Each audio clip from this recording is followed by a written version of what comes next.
Donc encore une fois, merci beaucoup d'être là. C'est triste d'avoir à choisir entre ce panel-ci et parler d'enjeux de santé des personnes LGBTQ+. Donc on est vraiment reconnaissante et reconnaissante que ce soit enregistré parce qu'on va aller tout écouter par la suite. Pendant la prochaine heure, là, ce qu'on va faire, c'est que on va dans le fond vous présenter Béance, donc en deux mots un collectif affinitaire de personnes lesbo-queer, lesbiennes et trans qui traduisons des textes issus des années 80 à 2000 produits par des personnes lesbo-queer, lesbiennes et trans et qui n'ont jamais été traduits, qui n'ont jamais comme circulé en français. Donc on va vous présenter le projet, on va parler des projets qui viennent de paraître l'année dernière, les projets en cours, les projets à venir.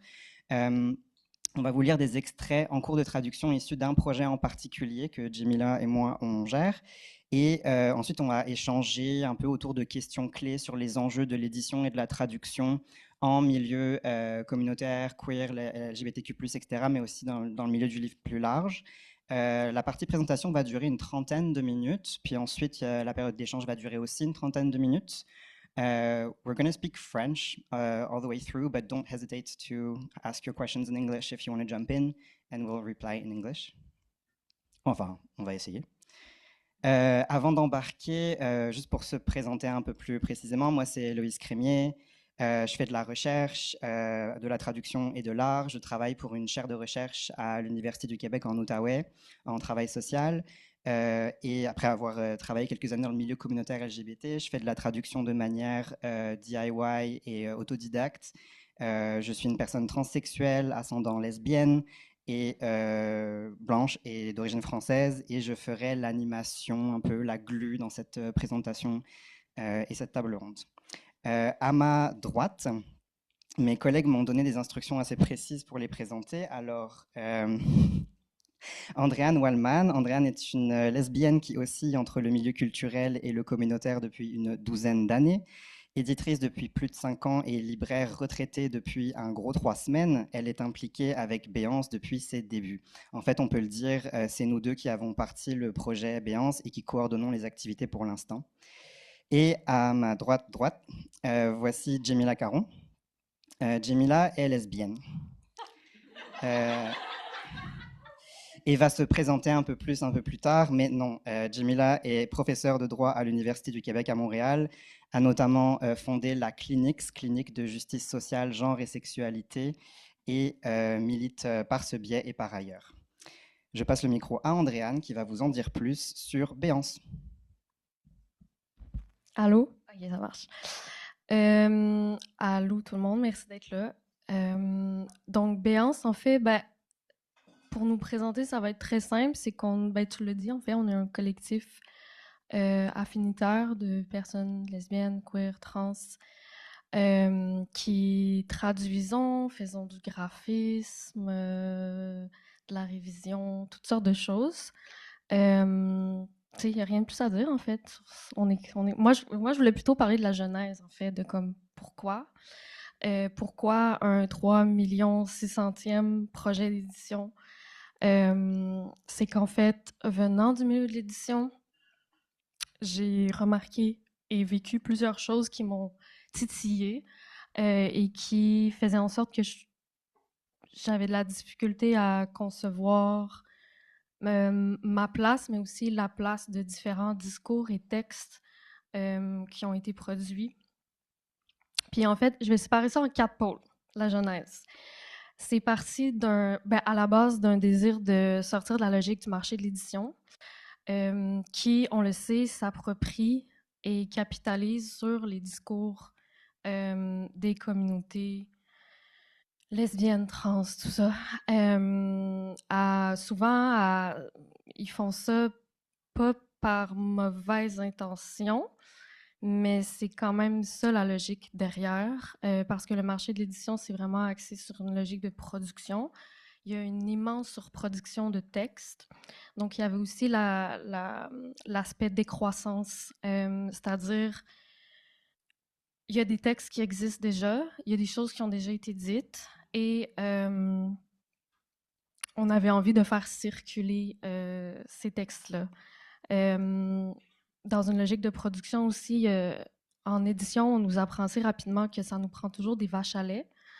C'est-à-dire que pour aller dans des textes plus risqués, qui vont moins vendre, qui vont être super nichés, il faut que tu balances avec tes vaches à lait. C'est-à-dire des auteurs de grand renom. Puis si tu vas publier une personne transracisée, ben, il faut qu'elle soit quand même connue. Fait que c'est toujours les mêmes qui sont sur la place. Puis, tu sais, mettons, si on parle de... OK, non, non, c'est ça. On en reparle plus tard. Mais je m'éloigne du sujet, la jeunesse. Donc, c'est ça. Il y avait... donc, c'est ça, le désir de sortir du marché de la surproduction, la décroissance. Il y avait l'aspect... les traductions, ben, il y avait une fatigue. Loïs puis moi, on est un peu hater des fois. Fait que on lisait des traductions, puis quand c'est pas traduit par des personnes concernées, t'es comme, oh boy, genre, mettons, Camila Souza Velada qui se fait traduire par trans, alors qu'elle comme, elle revendique l'identité travestie, qui est comme toute une identité en soi, puis qui a rien à voir avec la vision occidentale de la chose. Oh mon Dieu, les livres de Sarah Schulman. Oh my God. Si vous voulez rire, lisez Après Dolores. Quelle horreur, en fait. C'est un livre lesbien magique. C'est vraiment incroyable. C'est du drama lesbien de haut niveau. Et c'est un dude cis blanc qui l'a traduit. C'est horrible. Vraiment, lisez ça. Je m'éloigne. Donc, c'est ça. Appropriation, capitalisation, production, décroissance. Le milieu queer, oui, c'est ça. Le milieu queer, ben, en fait, c'était une volonté aussi de démontrer, pas genre en mode whatever, mais comme faire circuler des textes aux jeunes générations queer pour leur montrer qu'ils réinventent pas la roue, dans le sens où les choses ont déjà été dites, peut-être en d'autres mots, certes, mais comme nos aînés ont fait beaucoup de travail. Puis je pense qu'il y a cet aspect intergénérationnel-là qu'on avait vraiment envie de mettre de l'avant, puis faire des ponts aussi. On parlera plus tard des enjeux liés à ça, de comme la difficulté des fois de reach out à ces personnes qui souvent sont décédées malheureusement. Donc c'est ça. En fait, notre premier texte, qui est un texte de Beth Brown, qui est une autrice lesbienne de la nation Ganengahaga. Ben en fait que oh non, je l'ai pas ici sa parution originale. Oui. En fait, c'est un peu parti de Beth Brown. Ben, pas juste de Beth Brown, mais comme. En fait, à ce moment-là, je travaillais dans une maison d'édition Wendat. Puis, mes boss étaient vraiment tannés du racisme horrible dans tous les salons du livre. Donc, ils m'envoyaient moi, qui est blanche, by the way, si vous n'avez pas remarqué, pour parler aux gens. Puis, c'était assez horrible, pour vrai. Qu'est-ce que les gens disent? Puis, le mouvement Pretendian est assez fort. Puis ce texte-là, je trouvais qu'il était vraiment parfait pour être comme Hey, chut, tais-toi. Puis c'est ça, elle est lesbienne, elle a vraiment été super importante dans le milieu, surtout nord-américain, sur l'île de la Tortue, sur les questions de l'intersection entre ces identités lesbiennes, puis femme de la nation Ganengahaga. Fait que bref, tous ses écrits sont vraiment magiques, mais lui, je trouvais que c'était un bon comme fiou. Puis j'en avais parlé à mon boss justement, puis bref. On a fini par le traduire. Puis c'est ça, on a travaillé avec Ganyata Noron du Moulin Bouche qui a fait la peinture qui s'appelle White Starbucks Boys, qui fitait vraiment avec le propos du texte de Beth Brandt, que Loïs se traduit parce que Loïs est traductrice, ben, pas à la base, parce qu'il fait plein de choses, là, mais c'est ça. Puis Emeline qui a fait le graphisme. Donc, voilà. Donc, on a lancé Amulette et Antidouleur en septembre. On l'a imprimé en septembre 2025. Et en fait, en parallèle de la préparation de ce texte, on préparait aussi notre deuxième traduction. Merci, Jamila, pour les effets voilà, Les effets visuels, merci. Sylvia Rivera, pour les personnes qui ne sont pas familières, c'est une activiste dont on entend souvent le nom avec celui de Marsha P. Johnson quand on parle de libération et de lutte pour les personnes trans. C'est un texte en fait où Sylvia Rivera, donc, qui était basée à New York et qui a beaucoup milité dans les mouvements pour les droits gays à partir de la fin des années 60. Début des années 70, elle a participé à l'émeute de Stonewall, etc. C'est un texte où en fait, elle raconte son parcours personnel et politique à travers des anecdotes de son enfance, de son adolescence et de sa vie adulte. C'est la traductrice Ange Villeneuve qui maintenant est basée à Halifax, mais qui habitait à Sherbrooke avant, qui a pris en charge cette traduction. Et c'est la muraliste et graphiste Emeline Michaud qu'a mentionné Andréane, Moule Moule sur Instagram si vous voulez la suivre, qui signe la couverture. C'est un texte qui était initialement paru comme chapitre dans un livre que j'aime beaucoup qui s'appelle Genderqueer, Voices from Beyond the Sexual Binary, qui a paru en 2002, qui était coédité par Joanne Nessel, Ricky Wilchins et Claire Howell. Et c'est une des premières anthologies en fait où on voit se dessiner des liens entre identité et pratiques lesbiennes, lesbo-queer, non-binaires et trans, où il y a une coédition vraiment avec une personne lesbienne, une personne qui est une femme trans, et enfin en tout cas ça représente un petit peu cette espèce de bouillonnement là, idéologique et politique où on voulait se situer. Et donc, c'est une des raisons pour lesquelles on a fait traduire ce texte. Puis c'était aussi, ce que je peux dire sur le texte qui est intéressant, c'est que c'était une entrevue à la base qui a été enregistrée par Claire Howell. Donc, vraiment, on entend la voix de Sylvia Rivera. Là-dedans, on a son ton, on a son humour, on a son sarcasme. Et c'est vraiment, c'était super cool comme expérience. Et on va bientôt pouvoir imprimer une deuxième batch de livres sur ce deuxième livre là, de Sylvia Rivera sans les coquilles. Voilà, maintenant je vais laisser Andréane reprendre la parole pour parler des projets en cours. Et je vais vraiment essayer de moins parler. Projets en cours, ben, il y en a beaucoup. Comme vous pouvez voir, c'est vraiment un projet imparfait, notamment parce que affinitaire, et on va en reparler plus tard, mais dans le sens où c'est surtout présentement des textes qui proviennent du milieu anglophone.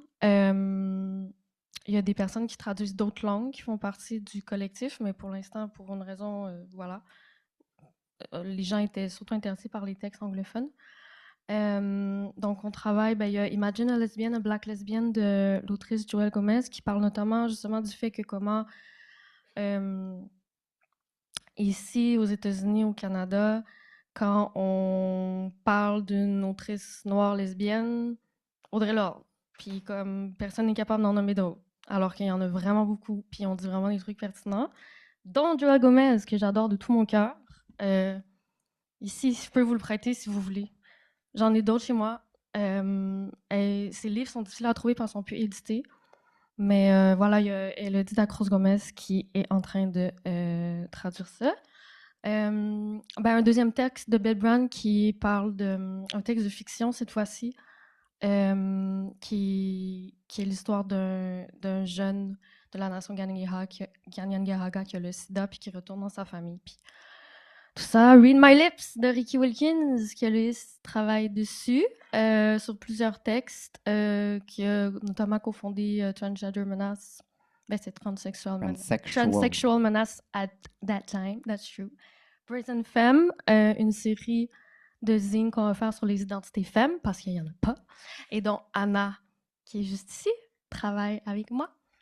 Et le fameux Patrick Califia, un texte sur la pornographie et Identity Politics qui il va être imprimé bientôt, lui. Dans le fond, la semaine dernière, Patrick Califia m'a enfin répondu sur Messenger, comme quoi il est d'accord pour qu'on publie la traduction. J'avais vraiment la goutte de sueur qu'on arrive au moment de l'impression sans avoir eu sa permission, mais voilà. Et c'est un texte où il raconte... il était encore lesbienne quand il a écrit ce texte, mais il racontait en quoi c'est important pour lutter contre la politique de l'identité de se situer en tant que lesbienne pour exciter et faire jouir des hommes gays à travers sa littérature érotique. Puis il y a aussi Joao Neri, que Hello a un peu commencé, qui travaille sur les... il est décédé, mais qui a travaillé sur les vieillesses trans, au Brésil, traduit du portugais. Donc, c'est un peu ça, j'en ai tout oublié. En tout cas, c'est ça. C'est ça. Et puisqu'on adore ouvrir encore plus de tabs et toujours avoir plus de projets, et parce qu'il y a vraiment, comme c'est aussi un peu pour ça qu'on s'appelle Béance, c'est parce que c'est comme il y a un immense trou à combler dans toutes ces voix qu'on n'entend pas en français, auxquelles on n'a pas forcément accès, mais qui existent. Puis il y a tellement d'espace à prendre aussi, donc c'est aussi pour ça qu'on s'appelle comme ça. Bref, avec Jemila, on a aussi choisi, on a décidé d'être encore plus niche de chez niche et de faire une anthologie commentée sur les pédagogies lesbiennes du droit. C'est-à-dire de traduire et de commenter avec nos yeux d'aujourd'hui des textes qui ont été écrits par des personnes lesbiennes en droit ou en sciences juridiques, publiés entre 1994 et 1998, donc il y a à peu près 30 ans, entre les États-Unis et le Canada, et parce que ces textes, en fait, élaborent un point de vue lesbien pour la pédagogie du droit, pour comment enseigner le droit, comment être lesbienne en droit et augmenter cette visibilité-là. Donc, en gros, le projet, il est né de conversations avec Jemila, à la fois dans le vestiaire au gym, on remercie le garage pour ses services envers nos corps, et dans les couloirs de l'UQAM ces dernières années parce que j'ai donné des ateliers sur le langage dit inclusif et l'écriture et les pratiques féministes de la langue dans un cours que Jemila enseigne. Donc c'est arrivé un peu de biais, de manière affinitaire. Et ça a fait en sorte que Jemila m'a parlé de ces textes qui vraiment comme cadraient exactement dans le mandat de Béance et qu'on a décidé de faire cette anthologie. Et je laisse Jemila poursuivre pour présenter les textes. Alors moi, je vais vous présenter nos 3 pédagogues lesbiennes du droit en chef, qui sont en fait les autrices et auteurisses des 3 textes qu'on a sélectionnés pour cette anthologie. Donc je vais vous présenter un petit peu ces personnes, les textes, puis après on va vous expliquer, ne vous en faites pas, pourquoi on a décidé de faire ça. Donc tout d'abord, on a choisi un texte de Cynthia Peterson que vous voyez sur cette image. Le texte s'appelle Vivre dangereusement, parler lesbienne, enseigner le droit. Je pense que le titre est assez explicite déjà. C'est un texte, on peut passer à la prochaine diapo, qui a été publié en 1994. Ça va, vous me suivez si je parle comme ça? 1994 dans la revue canadienne Femmes et droits, et qui énonce les 7 principes de pédagogie lesbienne pour enseigner le droit, donc de pédagogie lesbienne en droit, mais aussi les obstacles qu'a rencontré Cynthia Peterson quand elle a essayé de mettre en place cette pédagogie dans ses cours. Et on se situe là à l'université d'Ottawa dans les années donc 90. Et nous, ce qu'on a fait dans le cadre du projet, c'était à la fois traduire certains de ces principes et d'autres, on les a plutôt résumés parce que sinon, c'était un peu trop long.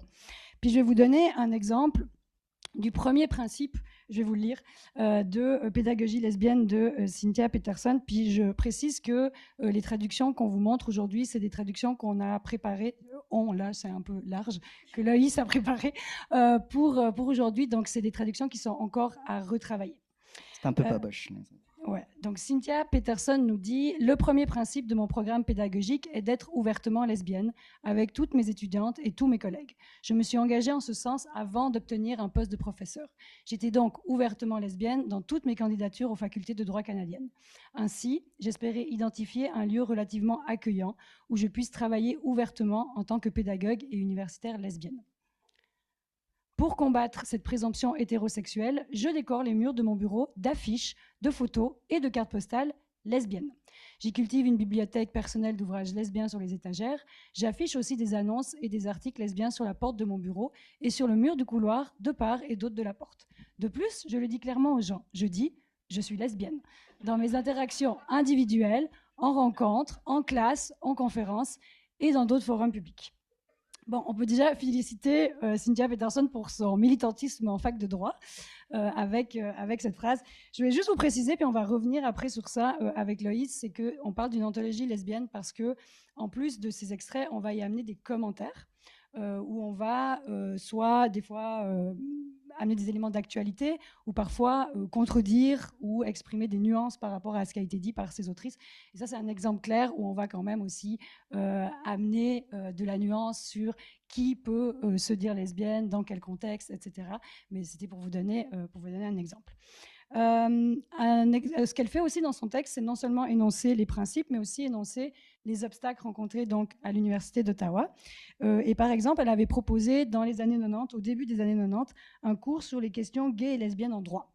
Puis elle illustre en fait les réticences de l'institution en expliquant qu'est-ce qui est arrivé quand elle a proposé ce texte.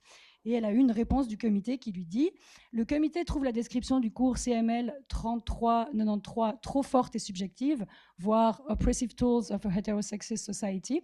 On estime qu'il s'agit là d'une accusation gratuite. On recommande fortement à la faculté, donc la faculté de droit, d'envisager une formulation plus objective. Un membre s'interroge sur l'utilisation du terme « gay » et se demande s'il ne serait pas plus approprié de parler de « homosexuel » dans un contexte juridique. Donc, là, on voit bien les résistances de l'institution, puis on remercie d'ailleurs ce collègue hétérosexuel pour son conseil non sollicité.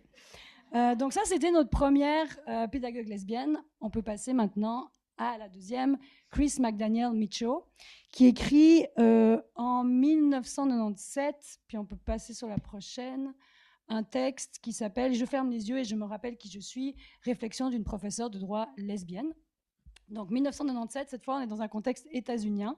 C'est un article qui est dans la revue universitaire Columbia Journal of Gender and Law. Et c'est plus général sur qu'est-ce que c'est d'être une enseignante lesbienne. Il y a à la fois un aspect avec les collègues dans l'institution, mais il y a aussi un aspect dans la salle de classe. Puis, pour prendre un exemple de ce que faisait Micho, dans son premier cours de droit, elle faisait lire la décision, par exemple, Bowers and Hardwick, qui est une décision de la Cour suprême des États-Unis de 1986.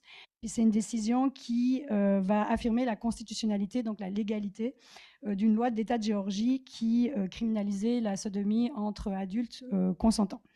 Et qu'est-ce qu'elle fait dans son cours, par exemple? C'est qu'elle ne va pas demander, comme on fait traditionnellement en droit, ce que vous ne savez peut-être pas, mais de résumer les faits et le droit. Mais elle va faire ça aussi, mais elle va aussi demander d'aller dans le cœur de Hardwick, qui est la personne accusée, et de se demander qu'est-ce que Hardwick pense et ressent. Et peut-être ça ne vous semble pas très impressionnant, mais c'est quelque chose de complètement à contre-courant en pédagogie en fait, du droit, à la fois parce qu'on ne résume pas que les faits et le droit, mais aussi parce que déjà, on demande aux personnes étudiantes de se mettre à la place d'une personne qui a vécu ça, et enfin, parce qu'on va aller dans le registre des émotions, qui est quelque chose qu'on ne fait pas du tout dans l'enseignement du droit, et au contraire, on a une profession qui cultive le fait d'être dans une sorte de neutralité et de se dégager de tout ce qui est justement émotionnel. Notre troisième pédagogue. Là, on est sur Ruth Ann Robson, qui a écrit Sappho étudie en droit, fragment de théorie juridique lesbienne, 1998. Ça, c'est un livre en entier. Sappho Goes to Law School, quand même superbe titre, qui est un livre qui mélange à la fois des aspects de pédagogie lesbienne, du droit toujours, mais aussi des aspects de théorie lesbienne du droit. Donc c'est vraiment un ouvrage c'est un ouvrage, donc c'est plus complet. Et puis, ce qu'on voulait dire là-dessus, c'est que ça part d'une idée assez simple. On va vous montrer un extrait après. Que si Sappho devait commencer des études actuellement, elle irait en droit. Et elle nous explique pourquoi. J'aime bien aussi parce qu'elle mentionne que c'est aussi du fait des origines bourgeoises de Sappho qu'elle irait étudier le droit, ce qui est quand même important à mentionner, mais aussi par l'aspect d'intérêt pour la justice sociale. Puis ensuite, elle dévie sur un autre élément qui est de se dire qu'est-ce que ça nous ferait en fait si on imaginait avoir une juge lesbienne à la Cour suprême. Et donc là, on parle d'une juge lesbienne à la Cour suprême des États-Unis dans les années 90. Puis cette réflexion, elle permet à Robson de se pencher sur la question de l'identité et de l'identité de lesbienne, à la fois de la mettre en avant, mais aussi évidemment de la critiquer dans le cadre de ce livre. Et puis elle mobilise les approches à la fois gays et lesbiennes de l'époque, mais aussi les théories postmodernes pour justement critiquer cette idée-là. Puis on va vous présenter de nouveau un petit extrait qui était, je crois, Loïs, très difficile, non, à traduire celui-là. C'est juste que je trouve que le texte n'est pas bien écrit. C'est pas ma faute. Non, je déconne. C'est pas ta faute. Donc, je me lance dans la lecture. Il reste assez inimaginable d'avoir une juge lesbienne à la Cour suprême. Une juge avec le bagage du lesbianisme, avec une perception, un processus mental, une communauté et un désir lesbien. C'est presque inimaginable. Une juge dont la présence contredit l'inexistence du lesbianisme, son imperceptibilité. Son imaginabilité, donc le fait de pouvoir imaginer cette juge lesbienne à la Cour suprême, constitue précisément son attractivité. Pourtant, le désir d'une juge lesbienne à la Cour suprême témoigne aussi d'un indéniable manque d'imagination. Ce manque provient du problème de l'identité, de la politique de l'identité. Il se manifesterait par une juge, la fameuse juge lesbienne, de la Cour suprême qui serait non seulement conservatrice, mais aussi utilisée stratégiquement. Mais ce manque d'imagination appartient aussi aux identités socialement construites des personnes parmi nous qui l'imaginent. À cause de cette construction, les changements les plus radicaux sont difficiles à imaginer, changements qui ne font qu'incorporer les intérêts lesbiens dans les structures existantes. Les imaginaires qui ne présupposent pas une Cour suprême, ni même un système constitutionnel, ni même l'état de droit. Voilà les vrais défis pour une pédagogie lesbienne du droit. Alors, maintenant qu'on vous a présenté ces pédagogues, je vais vous expliquer pourquoi on a pensé avec Béance, merci Béance, que c'était une bonne idée de traduire des textes de pédagogues lesbiennes du droit. Déjà, et ça vous voyez l'image construite exprès pour la présentation, moi je pense qu'il y a une carrière en fait pour vous tous en droit. Et j'essaye de vous recruter en fait pour venir faire du lesbianisme dans les facultés de droit. Donc ça c'était la première chose, exposer des textes parce que nous recrutons, tout comme les lesbiennes Avengers dans les années 90. Aussi d'ailleurs, juste vous dire parce qu'on va beaucoup critiquer certains aspects des lesbiennes, des facultés de droit, etc. Mais il faut savoir que c'est peut-être un des endroits les moins pires pour les lesbiennes dans les professions du droit. On n'a par exemple pas d'articles sur les lesbiennes avocates et encore moins d'articles sur les lesbiennes notaires. Nous attendons aussi ce genre d'articles. Ensuite, pourquoi, plus sérieusement, on voulait traduire ces textes ? On pense qu'il y a véritablement un intérêt à les faire connaître parce qu'ils sont complètement inconnus. On disait que c'était un des objectifs de Béance, mais moi, je n'ai jamais connu personne. En fait, j'ai connu une seule personne dans ma vie entière à qui j'ai parlé qui connaissait ces textes. C'est en partie parce qu'ils sont en anglais, mais c'est aussi parce qu'ils ne circulent pas. Et ça, c'est l'image de moi qui découvre qu'il existe des pédagogies lesbiennes de l'enseignement du droit. Donc même moi qui m'intéressais à ça, je les ai découverts assez récemment en fait, au travers de mes recherches, tout simplement sur comment enseigner le droit autrement, comment enseigner le droit avec des lentilles critiques. Je ne trouvais pas en fait rien sur cet aspect des pédagogies lesbiennes du droit. Et donc ça a vraiment été un choc et enfin tous mes intérêts qui se mettaient en même temps, les lesbiennes, l'enseignement du droit. Donc ça c'est une des raisons. Et donc c'est inconnu, je voulais vraiment le préciser, même si on travaille sur ça. Donc pour vous dire à quel point c'est peu connu. Après, sur le fond, c'est quand même des textes qui sont super intéressants. Moi, c'est des textes qui m'amènent énormément dans ce que je fais actuellement dans l'enseignement du droit. Donc, pour vous dire, ça a été écrit dans les années 90, mais c'est d'une grande actualité. Puis vous allez le voir après parce qu'on va lire et commenter certains de ces textes. Moi, ça a surtout permis de mettre des mots sur des choses que je vivais et que j'arrivais pas à savoir, mais est-ce que c'est moi le problème ? Qu'est-ce qui se joue là ? Puis je vous donne des exemples. Est-ce que c'est moi le problème ou est-ce que cette étudiante agit vraiment bizarrement avec moi ? Est-ce que c'est moi ou est-ce que mes exemples en classe qui proviennent pratiquement tous des communautés LGBTQIA2S+, amènent une sorte de malaise imperceptible dans la classe quand je les mentionne et surtout quand je les mentionne à répétition, en fait, quand tous mes exemples viennent de là. Est-ce que c'est moi ou est-ce que mon expression de genre empêche parfois que je sois pris au sérieux ? Est-ce que c'est moi ou est-ce que vraiment je travaille beaucoup plus que les autres et que je dois faire davantage de travail émotionnel ? etc., etc. Donc, c'est vraiment des textes qui m'ont permis de mieux enseigner et de me sentir moins seule. Puis des fois, je m'imagine que je marche dans l'UQAM, puis il y a Micho, Peterson et Robson qui sont avec moi et qui m'accompagnent partout. Deux choses encore. Ces textes, on pense qu'ils sont intéressants pour toutes les personnes lesbiennes qui enseignent le droit, mais pas que. Donc, on pense qu'il y a un intérêt pour les personnes qui enseignent d'autres choses que le droit et qui sont lesbiennes, pour des personnes qui appartiennent à d'autres groupes minoritaires et aussi pour les lesbiennes qui sont dans d'autres milieux professionnels. Donc, c'est pas que pour les personnes qu'on va recruter pour notre faculté de droit. Dernière chose cette fois, je l'ai déjà dit un petit peu avant, on a essayé de mettre en dialogue ces textes où on y appose des commentaires.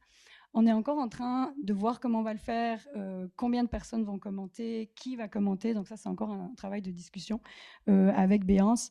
Mais je vous donne un exemple. Par exemple, il y a le travail de Micho que j'ai mentionné avant, puis on va lire un de ses extraits après, qui nous dit dans les années 90, puis ça m'a un peu attristée quand j'ai lu ça, que les choses vont dorénavant aller mieux grâce à la mise en place des comités EDI, à l'université, donc les comités d'équité, diversité et inclusion.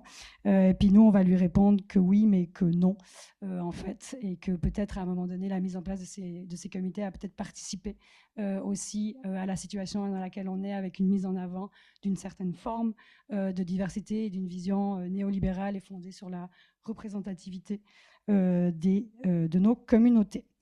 Voilà, et maintenant je te redonne la parole pour la suite.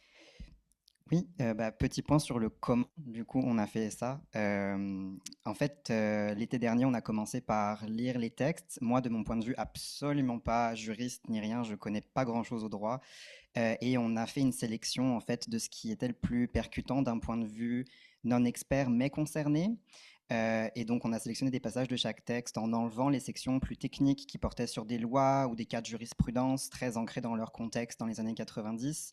Ça aurait rendu comme l'anthologie un peu trop nichée, voire peut-être même chiante pour les personnes qui se soucient pas trop des questions de jurisprudence, si on avait laissé ces bouts-là. Mais donc concrètement, on a imprimé les textes et on a pris nos ciseaux et on a collé les petits bouts ensemble pour essayer de faire en sorte que les extraits quand même ne trahissent pas le propos de l'article original ou du chapitre original. On a fait ça l'été dernier et après, pendant l'automne, on a commencé à chercher, on a commencé en été, mais ça a pris du temps, on a cherché à obtenir les droits pour la traduction de ces textes. Je mentionne ces enjeux très techniques parce ça va éclairer un peu la discussion de tantôt. Donc, dans le fond, ça a été une sacrée quest en fait de pister les autoristes, puis d'obtenir ces droits-là. Chris Michio, qui avait son courriel assez accessible en ligne, nous a tout de suite répondu par des courriels très lapidaires, mais voilà, a tout de suite compris la teneur du projet, que c'était de la micro-édition, du par et pour, du sans but lucratif, et nous a donné son autorisation par courriel. Ruthann Robson n'a pas répondu à nos multiples tentatives de prise de contact et je me sens assez mal de l'avoir harcelé sur LinkedIn par Messenger. En tout cas, on a tout essayé. Et finalement, on s'est tourné directement vers Columbia University Press, qui a encore les droits de l'ouvrage. Et on a obtenu les droits... oui, c'est ça. On a obtenu les droits il y a 2 semaines pour la modique somme de $27 par page. Donc voilà. Et pour Cynthia Peterson, ça a été un autre genre de parcours d'obstacles. Je ne sais pas si tu veux dire un mot là-dessus. Oui, parce que Cynthia Peterson est devenue entre-temps l'honorable Peterson. Donc, c'est quelqu'un qui est devenu juge à la Cour d'appel d'Ontario, comme quoi c'est vraiment une carrière. En fait, disons qu'après avoir enseigné à l'Université d'Ottawa, c'est une personne qui était dans un grand cabinet d'avocats. Là, on voit comment la joindre, etc. Tout d'un coup, cette personne devient juge. Disparition, en fait. On ne trouvait aucun moyen, par les réseaux sociaux, par ses anciennes adresses professionnelles, de l'atteindre. Et qu'est-ce qu'on a fait? On a fait du contact. Ça veut dire que moi, j'ai demandé à mes collègues comment est-ce qu'on écrit à une juge. Les gens savaient me répondre pour le Québec, mais un petit peu moins pour l'Ontario. Puis c'est vraiment contact après contact après contact qu'on a réussi à atteindre par son adresse privée, Cynthia Peterson. Par contre, ce qui est intéressant, c'est que d'une fois qu'on lui a écrit à la bonne adresse, ce qui nous a pris un peu de temps, cette personne nous a répondu d'une manière positive, rapide, extrêmement rapide et très succincte. C'était vraiment une ligne qui nous disait « je n'ai pas le temps ». Mais allez-y. Et donc, c'est comme ça qu'on a réussi à avoir les droits, enfin, avoir son accord de sa part. Voilà, donc ça vous donne un aperçu avec cette présentation du projet de comment est-ce qu'on, enfin, c'est quoi le mode de fonctionnement, puis les enjeux vraiment très terrain, très concrets là, qui conditionnent le travail bénévole de traduction de Béance. Maintenant, on va vous lire un extrait du texte de Chris Michaud, que j'ai fini le travail de traduction là-dessus, donc un peu pour vous plonger là-dedans avant de passer à la période d'échange et de discussion. Je pense que c'est toi qui commences. Ouais. Micro. En Géorgie, année 90. Je suis dans ma voiture dans le stationnement de la faculté de droit. C'est une après-midi d'août humide et il ne fait bon que dans ma voiture avec l'air climatisé. J'écoute une cassette et je repense à l'entrevue, les mots des Indigo Girls en arrière-plan. Je me rejoue la scène, les répliques se mêlant aux paroles sur les nuits géorgiennes. Je doute. Je n'aime pas qu'on ouvre la porte de mon placard sans avoir pu me préparer aux réactions des gens. La sortie du placard, c'est un processus constant. Ce n'est pas la peur des déclarations solennelles, mais plutôt les petites choses du quotidien qui me poussent à choisir de continuer à passer, comme quand le facteur présuppose que c'est ma sœur, ou quand le médecin part du principe que j'ai besoin d'un moyen de contraception si je n'en ai pas déjà un. C'est un choix quotidien, révélé ou non, et quand révélé, une partie de moi que certaines condamnent. Je n'ai pas le luxe de choisir où, quand, ni comment je le dis. Ça arrive à un moment, au cours de la journée, tous les jours. Aujourd'hui ne fait pas exception et ce n'est la faute de personne. On me demande pourquoi je veux quitter la ville de New York pour enseigner dans une faculté de droit dans le nord de l'État de New York. Je donne ma réponse type. J'adore la campagne, j'adore les arbres, les vaches, les montagnes, et ma partenaire haït la ville. Professeur X se focalise sur partenaire. Votre partenaire, je n'avais pas réalisé que vous déménagiez avec votre partenaire de cabinet. Je soupire intérieurement. C'est le moment de décider. Le dire, ne pas le dire. Je le dis de manière ambiguë. Non, professeur, ce n'est pas mon associé. Je me heurte à son regard vide. L'épouse du professeur X, qui est aussi membre de la faculté, sourit et dit « C'est correct, je lui expliquerai plus tard ». Je me demande si j'ai bien géré la situation. Je me demande toujours si je gère bien les situations. Le coût du dévoilement, c'est cette dépense d'énergie humaine. Mon identité est toujours en mouvement. J'entre et sors de situations exigeant un calcul du degré de sécurité physique et psychique. Aucun lieu n'est complètement exempt de préjugés, de préjudices et d'insinuations fondées sur la personne que je suis, ou plutôt sur une perception extérieure de la personne que je suis. Les autres me construisent et me reconstruisent constamment. Et comme ce processus prend pour repère l'identité hétérosexuelle hégémonique, j'en ressors toujours insuffisante, voire dangereuse. Donc ça, c'est ce que nous dit Chris Michaud. Et maintenant, je vais vous lire des commentaires qui me sont venus en tête quand je pensais à ce texte-là. C'est vraiment on va donner 3 exemples de commentaires, mais on va encore décider comment est-ce qu'on les fera, qu'est-ce qu'on gardera et qui les fera aussi. Puis avant de dire ça, je voulais quand même vous dire que donc, je suis prof au département des sciences juridiques de l'UQAM. C'est, je pense, la fac de droit la plus, entre guillemets, progressiste dans laquelle j'ai jamais pu être de mon existence, et j'en ai quand même fait une série. Et je trouve ça intéressant parce que ça montre à quel point ces questions se jouent même dans des endroits qui sont censés être les endroits ouverts, progressifs. Moi, tous mes collègues se disent complètement de gauche. C'est quelque chose qui est acquis. C'est une question qu'on pose aux gens en entrevue avant d'être engagés chez nous. Donc, je vais juste mettre le cadre et dire que les exemples que je vais vous montrer ne sont pas choquants, mais c'est ce qui se joue dans le quotidien. Donc, par rapport à la cassette des Indigo Girls, auquel fait référence Michaud, ça m'a fait penser à la chose suivante. Ça me fait penser à toutes les fois où j'écoute Rebecca Warrior, Le Talus, Calamine ou d'autres artistes queer avec mes écouteurs en déambulant dans les sous-sols de l'UQAM. C'est une manière de me donner du courage et de m'entourer d'une culture, de références pas reconnues par les murs de l'institution. Ça me donne l'impression de me créer une sorte de tout petit espace sécure autour de moi avant d'aller devant la classe et de me sentir vulnérable. Parfois, je le fais aussi en mettant un t-shirt lesbien sous mes autres vêtements pour me donner de la force. Et ça, c'est par rapport à la sortie du placard qu'a vécu justement Micho dans son texte. Je pense souvent à ça au travail, ces coming out incessants et autres rappels à mon lesbianisme. Les volontaires, ceux qui échappent, ceux qu'on fait pour moi. Et maintenant, je vais vous donner des exemples de ceux qu'on fait pour moi. Quand on me réfère à une personne étudiante qui pourrait avoir des intérêts en commun avec moi. Quand je me présente en classe, donc au début de l'année. Quand tous mes exemples dans mes cours concernent les communautés LGBTQIA2S+. Quand je me retiens ou pas de faire une blague lesbienne entre collègues. Quand je rassure mes collègues que ce sont des bonnes personnes alliées. Ça me prend beaucoup d'énergie. Quand on me demande de parler du sujet précis de la clinique, donc la clinique de justice sociale que je dirige à l'UQAM, sans mesurer que parler de ce sujet et avoir mon look, ça veut dire faire un coming out. Quand je fais passer des entretiens aux personnes étudiantes et qu'on me demande sur quoi je travaille, in or out, il faut choisir en quelques secondes. Quand mes collègues expliquent qu'une personne lesbienne qui applique chez nous, donc c'était une personne qui a appliqué chez nous, et mes collègues faisaient que de répéter que cette personne nous ressemblait beaucoup sur son CV, et que ça hurle en moi que non, en fait, à vous, elle ne vous ressemble pas. In or out. Et enfin, pour terminer, Jimila a pris cette citation de vandalisme queer de Sarah Ahmed qui fait écho aussi avec certains aspects du texte de Michio, que je vais vous lire. Les personnes queer et trans savent bien que faire son coming out, sortir du placard, ne se fait pas en une fois, en un événement unique. Il te faut sans cesse faire ton coming out, à cause de l'habitude qu'a le monde de s'attendre à un certain type de corps. Sans cesse corriger les pronoms qu'on utilise pour tes partenaires ou pour toi. S'exposer, sortir du placard, comporte cet épuisant travail de correction. Et la correction est souvent entendue comme une plainte, un reproche, comme négative, assertive, exigeante. Si tu dois continuer à sortir du placard à chacune de tes remarques, les frontières entre l'intérieur et l'extérieur finissent par devenir floues. Je ne sais pas si tu voulais terminer là-dessus. Eh bien, on a terminé là-dessus. Non, c'est pas fini.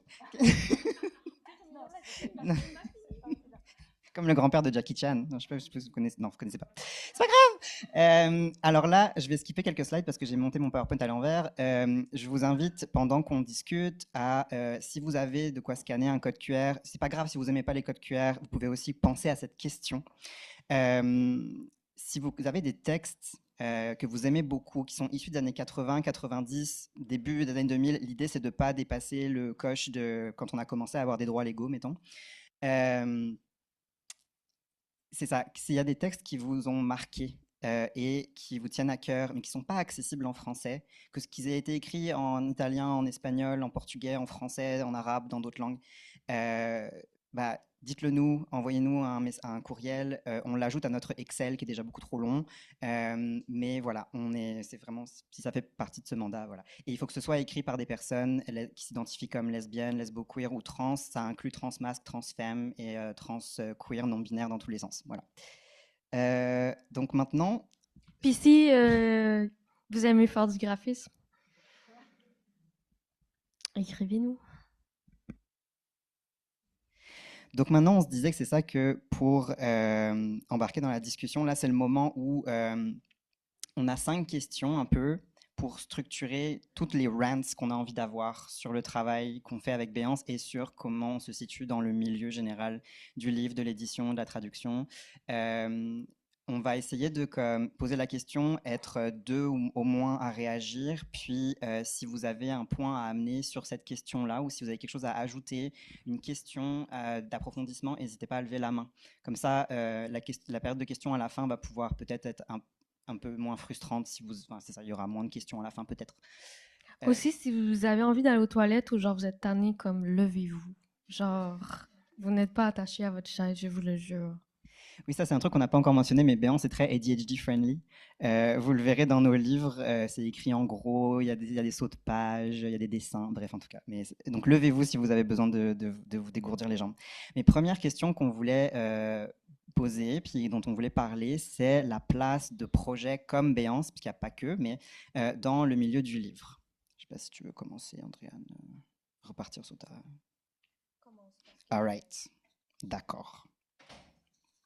Mais moi là-dessus, une des raisons qui m'ont vraiment motivé à travailler dans le projet Béance, c'est que c'est un projet indépendant, DIY, et pas une proposition de faire une collection dans une maison d'édition existante. Parce que souvent, je connais pas très bien le milieu de l'édition, mais c'est intimidant déjà à la base de l'extérieur. Puis quand tu proposes un projet, euh, c'est un peu insécurisant de se dire, est-ce que on va prendre mon projet et le mettre dans une collection qui va faire glisser complètement comme qu'est-ce que je voulais en faire. Aussi, il y a des contraintes plus grandes en termes de format, comme peut-être que le livre il va être à une taille un peu dégueu ou que ça va être écrit en Times 10. Enfin voilà, il y a comme des aspects frustrants autant au niveau non, mais c'est vrai. Donc, un projet indépendant, DIY, malgré la précarité que ça implique et les défis dont on va pouvoir parler un peu plus tard aussi, ça permettrait de ça de se réapproprier comme tous les paramètres. Et je voulais commencer avec ça.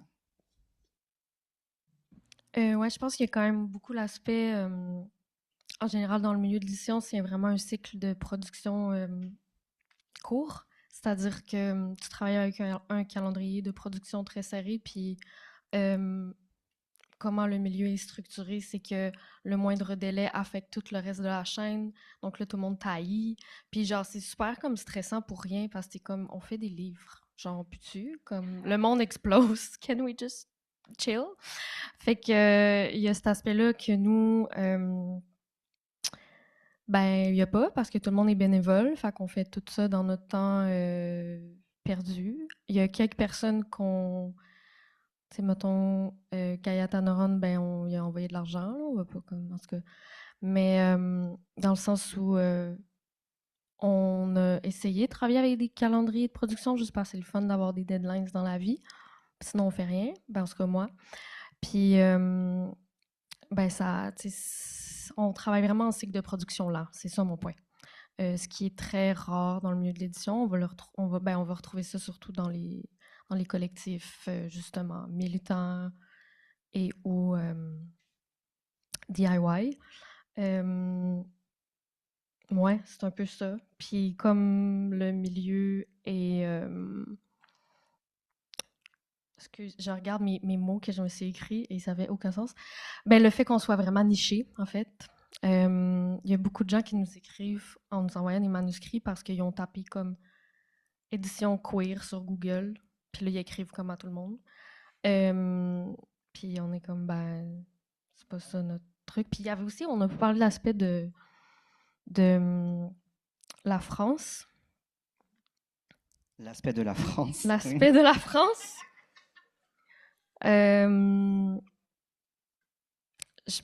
Excusez, mon cerveau s'éteint à cette heure-ci de la journée. Tu veux rajouter autre chose? L'aspect de la France, en fait, c'est que on a remarqué en fait que quand on regarde les textes qu'on chérit, là, on vous a parlé de comme mettons la traduction de Sarah Schulman ou certaines traductions, souvent il y a comme une boucle coloniale qui se fait où comme on a un texte produit au soi-disant Canada, au soi-disant États-Unis, puis ça passe par la France pour être traduit et ça revient au Québec. Donc il y a un français normatif qui vient de France. Donc par exemple, on a des traductions avec Butch, B-O-U-T-C-H-E, où on a, je sais pas, c'est ça, des traces en fait de cette circulation dans la traduction Surtout par rapport.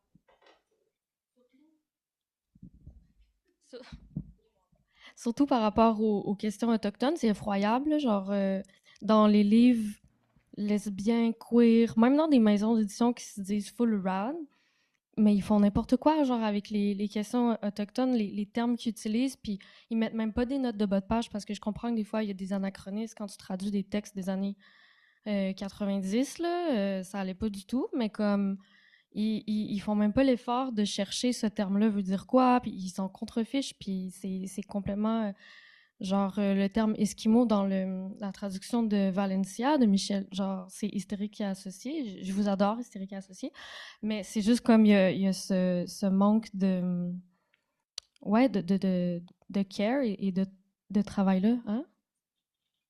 De respect, oui. Puis nous, on n'est pas parfait, là. On est trois personnes blanches ici sur le stage, dans le sens où. Mais je pense que d'être aussi loin des luttes autochtones, ça paraît dans le travail des maisons d'édition queer françaises. Et ben, c'est ça. Je sais pas s'il y a des personnes dans la salle qui veulent réagir à ces idées-là. Sinon, on peut aussi parler d'un autre thème. Attends, moi je peux te dire un truc, c'est le seul où j'ai quelque chose à dire. Quelle est la place de Béance dans le milieu du livre? Je voulais quand même juste que vous vous imaginez que j'aille voir une maison d'édition avec ce projet dont on a parlé, de traduire des textes de pédagogie lesbienne du droit. Et pour moi, c'est ça que permet aussi ce genre de maison d'édition.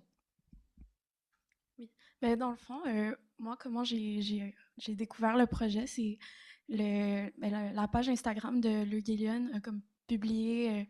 Ben, c'était. Ben, c'est bon, là.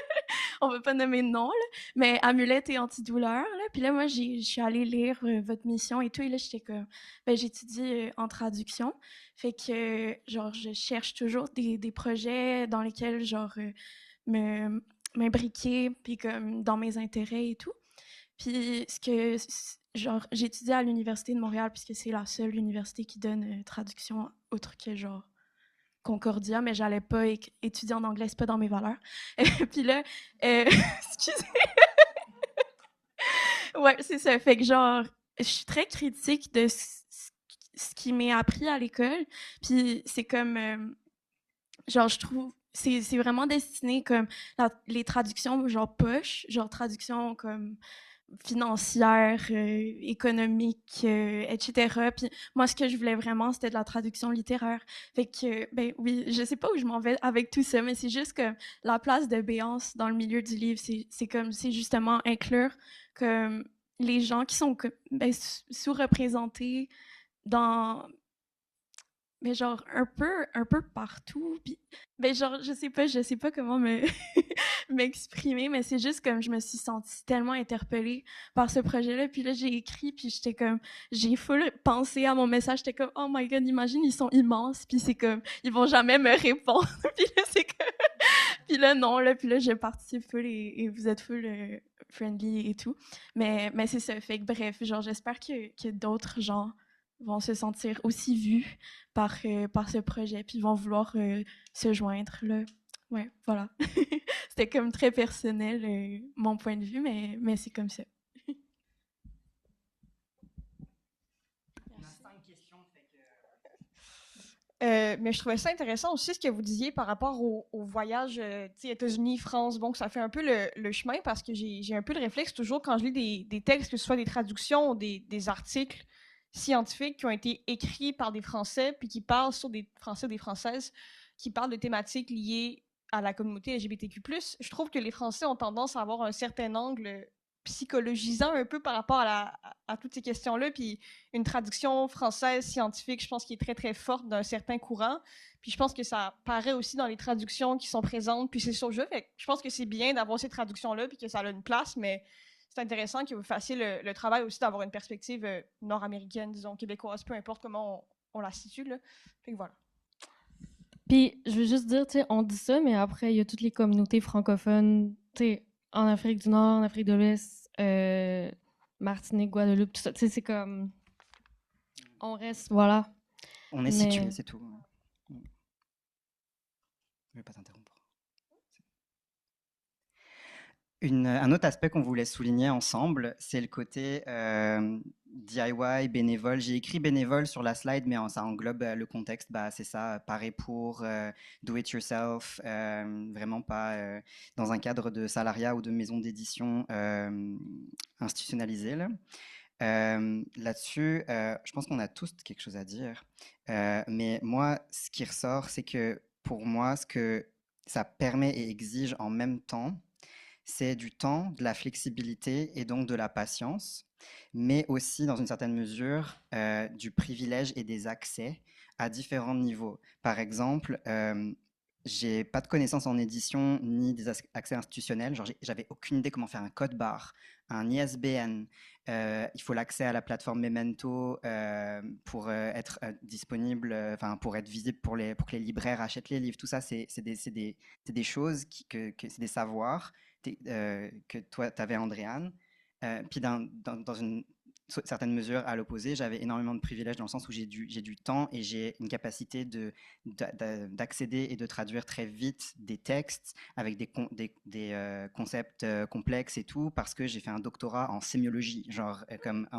Donc il y a comme pour faire les choses gratos et dans son temps libre, il faut l'énergie, le temps, la flexibilité et tout plein d'accès en fait et de portes qui s'ouvrent à cause de nos expériences passées. Et voilà. Et quand on met ensemble différents bagages, on arrive à comme créer quelque chose et je trouve ça intéressant de comme. Puis aussi l'argent pour fronter les Et aussi impressions. l'argent. Parce que les impressions, ça coûte cher. Puis ben nous, on travaille avec Katasso qui sont vraiment géniales. Puis qui chargent moins cher que beaucoup d'imprimeurs, puis qui sont très minuscles. Mais ça reste qu'il faut avoir ce capital-là pour fronter le truc. Et après, on se rembourse. Mais enfin, bref, vous voyez le genre.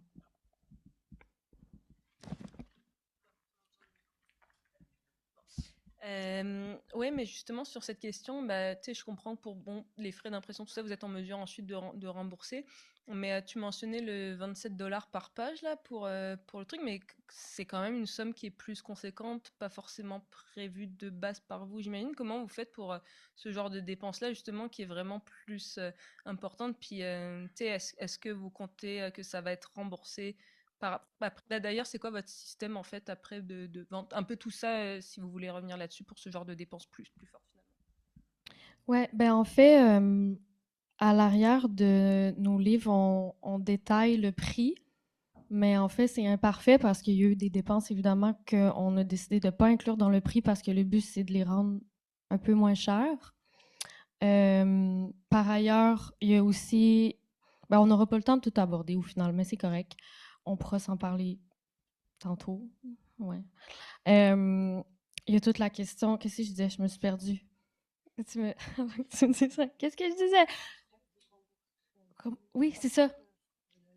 Oui. C'est qu'on essaie. C'est toute qu'une gymnastique, dans le sens où on veut garder le prix le moins cher possible, tout en se remboursant et tout en saluant le travail des gens qui ont travaillé pour les rémunérer. Puis après ça, il y a tous les montants forfaitaires qu'on donne, qu'on ne va pas inclure dans le prix, sinon le prix gonfle trop, mais qu'on veut quand même donner une rétribution, par exemple, à Kayatanoron, que j'ai pas mis dans le prix du livre, mais comme moi, je le vois comme une redistribution du capital, dans le sens où, genre, comme c'est mon argent personnel. Puis c'est comme ça. Est-ce que c'est viable? Probablement pas. Mais on est comme en mode YOLO présentement. Mais dans le sens, c'est pas un projet économiquement viable. Genre, mettons, tout ce que j'ai appris en édition, je fais tout le contraire. On se prend pas notre marge de 33%. On se garde $1, mais ça paie même pas ce que je paye pour l'envoyer par la poste. C'est complètement... notre modèle d'affaires, ça va pas du tout. Mais c'est ça le but, justement. C'était que, comme on avait envie de faire ça, puis on le fait, puis à un moment donné, ben, je sais pas. On verra. Après, il y a tout le système des subventions aussi, qui permettrait peut-être... mais pour répondre à ta question de 27 $ par page, on leur donne... Mais c'était pas 27 $. On a négocié. On a acheté 10 pages. Oui, c'est ça, vous avez réduit le truc, c'est ça, parce qu'ils voulaient vendre comme c'est ça. Mais Columbia, les presses universitaires, en fait, moi, le truc, c'est que c'est la seule, dans tous nos textes qu'on travaille, c'est comme une exception. Souvent, on travaille avec des gens c'est des autoristes qui ont leurs propres droits. Donc, l'argent soit va directement à eux, ou dans le cas du petit-fils de Beth Brandt, il voulait pas d'argent. Il était juste comme, je veux que les travaux de ma grand-mère circulent. I don't need money. So, like, just please do it. Puis envoyez-moi des copies gratuites. Genre, fait il y a un équilibre entre les différents projets où quelqu'un qui a plus de capital monétaire va être comme, j'ai pas besoin d'argent, faites non. Après, il y a des gens qui sont comme, donner mon pourcentage à un organisme communautaire. C'est très, notre système est très confus, comme moi qui parle. Je vais juste contrebalancer en disant que ça... contrebalancer. Juste, mettons le fait qu'on fait des petits livres, des petits textes, c'est aussi un enjeu monétaire, autant du point de vue de la production que du point de vue de l'achat, parce que comme si on le sait, si un livre coûte plus de 15 piastres, c'est 1 heure de travail pour beaucoup de monde. Donc voilà.